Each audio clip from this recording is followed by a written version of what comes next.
Impozáns méreteivel, mélységével, sziklafalaival és hűvös mikroklímájával mai kirándulóhelyünk a Bakony egyik legszebb völgye. És csak. Hűha.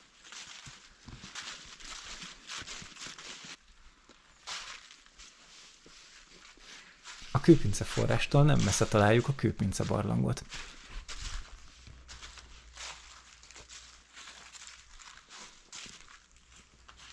Rögtön a túránk elején egy híres betyárbarlangban kezdünk.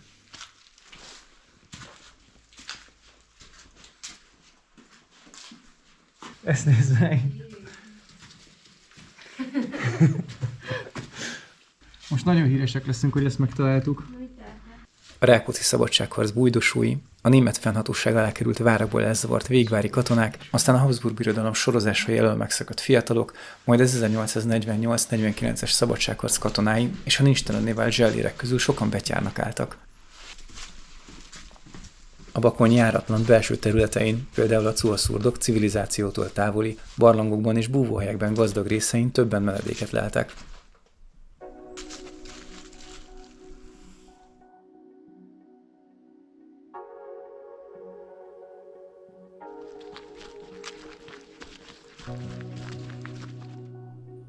Tavasszal, mikor a zúgok között a meredek sziklafalak közé zárt zobogóvízű patakon kell átkelni, el sem tudjuk képzelni, de októberben a cuha általában kiszárad.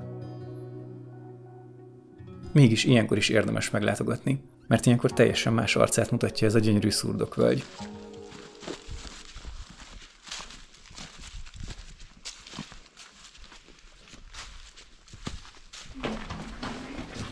Tök jó a levegő, itt nincs ez a büdös elparodott szag.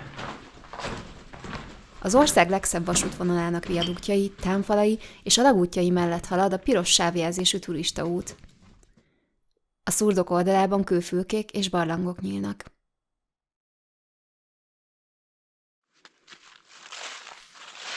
Ez a kis széncinege hozzánk csapódott. Ezt hogy képzeled, te madár? Eleinte csak a földön ugrándozott, majd a cipőnkre, sőt a kezünkre is rászállt. Igen.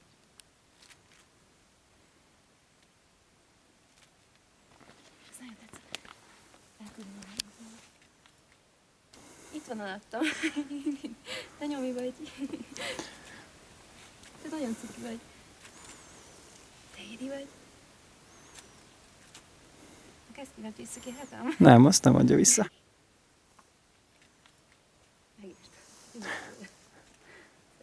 Megfoghatom szerinted a hátán? Igen. Máshol többet nem fog szóba állni veled? Megengedi? Egy darabig el voltunk vele a Dolomit sziklák alatt.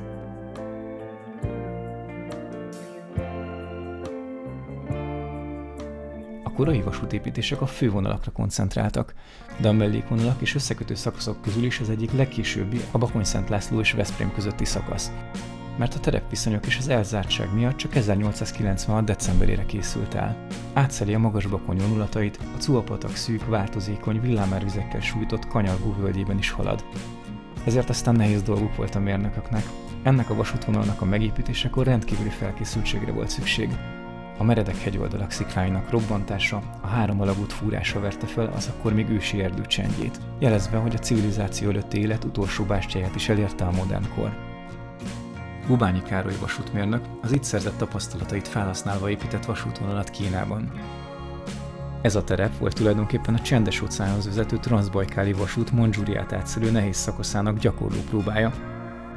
A völgyhíd szépen faragott köveit egy közeli mészkőbányából termelték ki. A támfalak anyaga is ezekből a kőbányákból származik. Ez az ablakos rész a kőomlástól védi a szakaszt. De ez jóval később, az 1960-as évek elején készült. A mészkő sokkal természetesebb hatású, mint a beton, és ezért nem akarták elrontani az ország legszebb vasúti szakaszát az akkor divatos betonépítkezéssel, így a régebbi építési technikát alkalmazták itt is. A viadukt mellett magasodik a vasútépítés emlékműve. Alsó része dachsteini, felső része miocén mészkőből készült. A dachsteini mészkövet korábban a helyiek mélyszigetéshez is alkalmazták.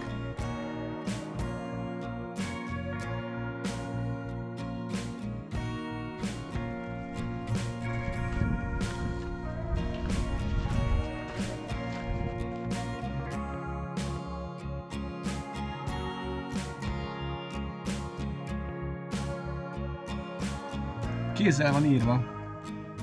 Ez nagyon klassz. Ezek a neonok. Ez egy múzeum.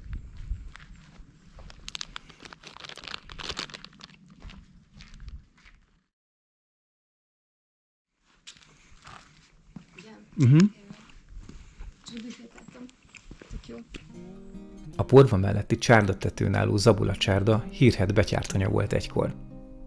A zsiványbarlang, betyárpamlag neve homályba vesző valós búvóhelyekre utal. A vadonban az élet rövid. A betyárok 2-3 évig tudtak megmenekülni a törvény, a baleset, a fertőző sérülések, a betegség és az éhínség elől. A cifraszűr és a kanászkalap Sobri és Milfajt idejében vált betyárdivattá a Bakonyban. Róluk az előző részben részletesen megemlékeztünk. Az erdőségek feldarabolása, a külterjes állattartás megszűnése és a szigor az 1870-es évek végére nagyjából felszámolta a betyárságot. A Cuha völgyét is elérte a vasútépítés, és a hely megszűnt menedéknek lenni. Úgy is mondhatnánk, hogy a Bakony egy kicsit a magyar vadnyugat.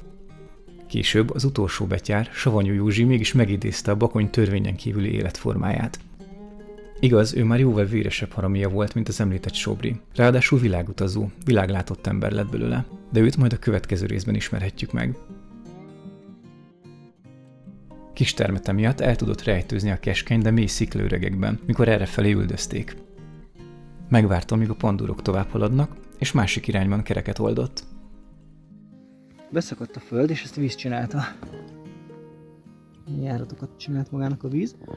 Megszűnik, majd ott előbukkan. Az Árulkodó nevű üveghutha árok is mellettünk található.